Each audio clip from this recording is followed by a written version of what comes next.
अस्सलाम वालेकुम my YouTube family, कैसे हैं आप सब। होपफुली सब ठीक ठाक होंगे, खैरियत से। अल्हम्दुलिल्लाह मैं भी बिल्कुल ठीक हूँ। एक नए दिन के साथ हमारा और आपका साथ एक बार फिर से वेलकम बैक किचन विद अरमान मोम। तो बच्चों को स्कूल भेजने के बाद हमारा होम मेकर्स का काम क्या होता है? ओबियसली काम काम काम। बस बर्तन धो लो, किचन को देख लो, घर की क्लीनिंग को देख लो, मशीन लगा लो, कपड़े धो लो और ये चीज़ें होती हैं, खाना बना लो। तो बस ये एक रूटीन का हमारे हिस्सा है और कभी भी इस काम में छुट्टी होती नहीं है।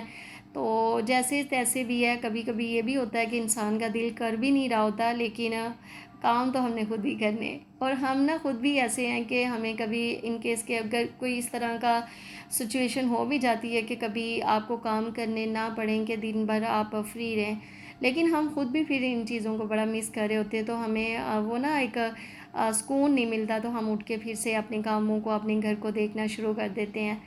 तो बस ये है कि खुशी खुशी करने चाहिए काम। कुछ इस तरह की चीज़ आप साथ में टीवी पे चला लो, कभी नात लगा लो, कभी बहुत अच्छे सारे बयान होते हैं, आप साथ में ये सुनते रहा करो। एंजॉय भी करता है, बहुत कुछ सीखने को भी मिलता है और इंसान फिर काम भी बड़े आराम से, ऐसे झटपट से काम हो जाते हैं, पता भी नहीं चलता। तो मैंने भी काम जो है सारे मेरे फ़िनिश हो चुके थे और उसके बाद मैंने थोड़ी देर 10-15 मिनट रेस्ट की और अब आ गई हूँ मैं किचन में। तो किचन में खाना बनाने के लिए आई, उससे पहले मैंने सोचा कि चलो कैल्शियम की एक टैबलेट ले लेती हूँ। तो मैंने पानी का एक गिलास लिया और इसके अंदर डाल दी मैंने टैबलेट। आप भी ज़रूर लिया करें, अपनी डाइट में इंक्लूड रखा करें। किसी भी अदर ब्रांड्स की आप यूज़ कर सकते हैं, साशे में भी मिल जाती है और जो भी ब्रांड आपको अच्छा लगता है। लेकिन ये है कि आपने लाजमी इसको अपनी डाइट में इंक्लूड करना। मल्टीविटामिन्स भी लिया करें। माशाल्लाह से बच्चे बड़े हो जाते हैं और इतनी कमियां हमारी अंदर बॉडी के रह जाती हैं ना। तो ये चीज़ें तो कंपलसरी है कि हम लेंगे तो ये हमारी हेल्थ अच्छी रहेगी। तो प्लीज़ मेरी बहनें जो हैं ज़रूर अपनी डाइट में इन चीज़ों को लेके आया करें। खाते रहा करें, फिर इससे थकन भी नहीं होती। जब हमारी हेल्थ अच्छी रहेगी तो ऑब्वियसली फिर हम घर को भी अच्छे तरीके से मैनेज कर पाएंगे। जी, तो आज लंच में बन रही थी चिकन कोफ्ता करी, तो मैं इंशाल्लाह आपके साथ रेसिपी भी ज़रूर शेयर करती हूँ। तो इसको बनाने के लिए मैंने हाफ़ केजी चिकन ले लिया था बोनलेस। उसको मैंने अच्छे से वॉश करके और फिर स्ट्रेनर में रख दिया था। उसका पानी ड्राई हो गया तो फिर हमने इसको चॉपर में डाल देना है। इसके अंदर मज़ीद जो स्पाइसेस मैंने ऐड किए, नमक, मिर्च, हल्दी, साथ में मैंने ज़ीरा पाउडर, धनिया पाउडर और पिसा हुआ गरम मसाला शामिल कर दिया था। एक एग भी मैंने शामिल किया, ज़रूरत तो होती नहीं है लेकिन बहुत अच्छे से इसकी बाइंडिंग वगैरह भी हो जाती है, स्मूथ से भी बन जाते हैं। सो मैंने इसके अंदर एक एग भी शामिल कर दिया था। अगर आप स्किप करना चाहते हैं तो स्किप भी कर सकते हैं। और सब्ज़ मिर्ची मैंने इसके अंदर शामिल कर दी थी और मुझे लगा कि थोड़ा सा ये इसमें मॉइस्चर है तो मैंने फिर 2 ब्रेड भी इसके अंदर शामिल कर दी। तो बस बहुत अच्छे से हमारा जो कीमा है वो स्मूथ सा बन चुका है। अब हम इसके कोफ्ते बना लेंगे। तो कोफ्ते बनाने के लिए हमने ना पहले अपने हाथों पे ऑयल से ग्रीस कर लेना है, तो फिर हम इससे कोफ्ते बनाएंगे।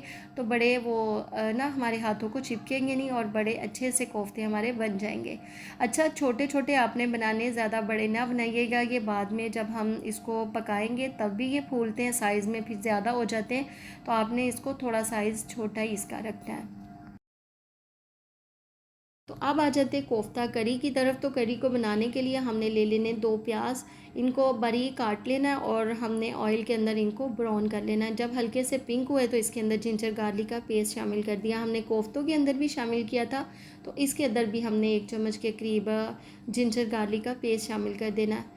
जब इसकी राव सी महक ख़त्म हुई तो फिर हमने इसके अंदर 2 टमाटर और सब्ज़ मिर्ची शामिल कर देनी है। इसकी हमने बुनाई करनी है, ज़्यादा नहीं करनी, बस थोड़ा सा हमने इसको फ्राई करना है। तो फिर हमने इसकी फ्लेम को ऑफ़ कर देना है और फिर जब ये थोड़ा सा ठंडा हो जाएगा ना, फिर हमने इसको ब्लेंड करना है। तो मैं ना इनके अंदर आज पटाटो भी शामिल करने वाली हूँ, बिकॉज़ अरमान को पटाटो बहुत पसंद है। तो उसने मुझे स्पेशल रिक्वेस्ट की थी, तो मामा जी पटाटो ज़रूर शामिल कीजिएगा। तो मैं इसलिए 2 पटाटो भी इसके अंदर शामिल कर रही हूँ। आप डालना चाहते हैं तो डाल लीजिएगा, स्किप करना चाहते हैं तो ये आपकी अपनी मर्ज़ी है। तो बस मसाला जो हमारा ग्रेवी के लिए वो ठंडा हो चुका था, उसको मैंने ब्लेंड कर लिया। अब हमने दोबारा से उसी कढ़ाई के अंदर इसको डाल देना है और 2 से 3 चम्मच के करीब मैंने इसके अंदर योगर्ट शामिल कर दिया। फिर मैंने इसके अंदर पटाटो शामिल कर देने। पटाटो शामिल करके हमने जो स्पाइसेस हैं, नमक, मिर्च, हल्दी और साथ में ज़ीरा पाउडर, धनिया पाउडर थोड़ा थोड़ा सा मैंने शामिल किया था और कौरमा मसाला भी मैंने इसके अंदर 1/2 चम्मच के करीब शामिल किया था। तो बस हमने इसकी बुनाई करनी है और इसके अंदर हमने पानी शामिल कर देना। जब पानी में बॉयल आएगा तो फिर हमने इसके अंदर कोफ्ते शामिल कर देने हैं। अच्छा, अगर आप चाहते हैं ना कि आपका खाना बहुत फ्लेवरफुल, बहुत डिलीशियस सा बने और सब तारीफ़ें करते रहें, तो इसके लिए चाहे आप करी बना रहे हो, चाहे आप वेजिज़ बना रहे हो, मीट बना रहे हो, तो उसके हर चीज़ में ना भुनाई बहुत ज़्यादा अहम पार्ट होती है। हम होम मेकर्स को तो बहुत अच्छी तरह से हम जानते हैं, लेकिन कुछ बिगनर्स होते हैं जिनको इतना आइडिया नहीं होता, तो परेशान बिल्कुल नहीं होना। ये कोई इतना हार्ड एंड फास्ट रोल नहीं है कुकिंग करना, बहुत आसान सा सिंपल से इसके मेथड होते हैं। कुछ चीज़ें होती हैं जिसको हमने समझना होता है, तो बस से एक वक्त आता है कि इतना कुछ हम एक्सपीरियंस कर लेते हैं कि हमें कुकिंग करना बहुत ज़्यादा हमारे लिए सिंपल और इजी हो जाता है। तो फिर ऐसे हम झटपट से कुकिंग कर लेते हैं और कोई परेशानी आती नहीं है और सब फिर तारीफ़ें भी हमारे खाने की कर रहे होते हैं। तो जब पानी में बॉयल आ गया तो मैंने इसके अंदर कोफ्ते एक एक करके शामिल कर दिए। और याद रहे कि जब आपने कोफ्ते इसके अंदर शामिल कर देने ना, तो फिर आपने कोई स्पैचुला कुछ भी इसके अंदर नहीं चलाना, बस हमने इसको इसी तरह पकने देना है। और जब ये अपनी पोजीशन ले लेंगे फिर आपने इसमें कोई चम्मच वगैरह डाल सकते हैं, फिर ये बिल्कुल भी नहीं टूटेंगे। तो 10 से 15 मिनट हमने स्लो फ्लेम पर इनको पकने दिया, अच्छे से ये पक चुके हैं। अब मैंने इसके ऊपर सूखी मेथी हाथ के साथ क्रश करके डाल दी थी, सब्ज़ धनिया, सब्ज़ मिर्चें इसके अंदर शामिल कर दी, पिसा हुआ गरम मसाला। और आप देखेंगे इसकी जो लुक है वो किस कदर खूबसूरत और बड़ी मज़ेदार सी हमारी कोफ्ता करी बनी थी। आप भी ज़रूर ट्राई कीजिएगा। आलू मैंने फ़र्स्ट टाइम ही डाले, अरमान को बहुत पसंद है लेकिन अच्छे लगे हैं, मैंने फ़र्स्ट टाइम ही ये ट्राई किया था। तो आप भी ज़रूर बनाइएगा, ट्राई कीजिएगा, फिर मेरे साथ अपना फ़ीडबैक भी ज़रूर शेयर कीजिएगा कि आपको ये वाली कोफ्ता करी की रेसिपी कैसी लगी। तो बस खाने वाने से फ़ारग हुए और उसके बाद फिर मैंने सोचा कि चलो शावर लेके नमाज़ पढ़ लेती हूँ। और गर्मी चाहे कितना भी मौसम चेंज है लेकिन किचन में भाई गर्मी बहुत ज़्यादा भी लग रही है। मैंने फिर अपने लिए कपड़े प्रेस कर लिए थे, अफ़ज़ाल के लिए मैंने कपड़े प्रेस किए और फिर मैंने शावर ले लिया था, ज़ोहर की नमाज़ पढ़ी और थोड़ी देर फिर मैंने नैप ले ली। और अब दिन जो है ना काफ़ी ज़्यादा चेंज आता जा रहा है, गर्मी की शिद्दत में भी कमी आ रही है आहिस्ता आहिस्ता। और टाइम जो है वो भी काफ़ी ज़्यादा चेंज, रातें बड़ी होना शुरू हो गई और दिन छोटे होने शुरू हो गए हैं। और मैं जब खाना बना लेती हूँ ना लंच, और उसके बाद भी मेरे पास काफ़ी ज़्यादा टाइम होता है, यानी कि ज़ोहर की नमाज़ के बाद फिर इशा की नमाज़ तक फिर सोना ही होता है। बस उसके बाद शाम में रोटी जो है वो राबिया बना लेती है और किचन जो है लाइबा ने साफ़ करना होता है। तो उसके बाद फिर यानी कि हमारे घर में कोई काम नहीं होता, तो मेरे पास काफ़ी ज़्यादा टाइम बच जाता है। तो सोच रही हूँ कि कुछ चेंज अपनी लाइफ में लेके आऊँ, कुछ प्लान कर रही हूँ। जब प्लान करूँगी तो इंशाल्लाह आपके साथ भी ज़रूर शेयर करूँगी। यहाँ अभी बनने जा रही है जलेबी। तो जलेबी को बनाने के लिए मैंने 1 कप मैदा ले लिया था, उसके अंदर मैंने 1 चम्मच राइस फ्लावर का शामिल कर दिया, 2 चम्मच मैंने योगर्ट शामिल किया, 1 पिंच के करीब हमने इसके अंदर ऑरेंज फूड कलर शामिल करना है। अगर मुझे थोड़ा सा कम लगा तो फिर मैं और शामिल कर दूँगी। और 1 कप पानी के साथ हमने इसको जो है इसका बैटर बनाना है। आप देख लीजिएगा कि बैटर की कंसिस्टेंसी कैसी होनी चाहिए, उस हिसाब से फिर इसके अंदर आप पानी भी शामिल कीजिएगा। तो ये देखिए इसकी थिकनेस को आप चेक कर लीजिएगा, इस तरह फॉर्म में आपको ये वाला जो बैटर है वो आपका होना चाहिए।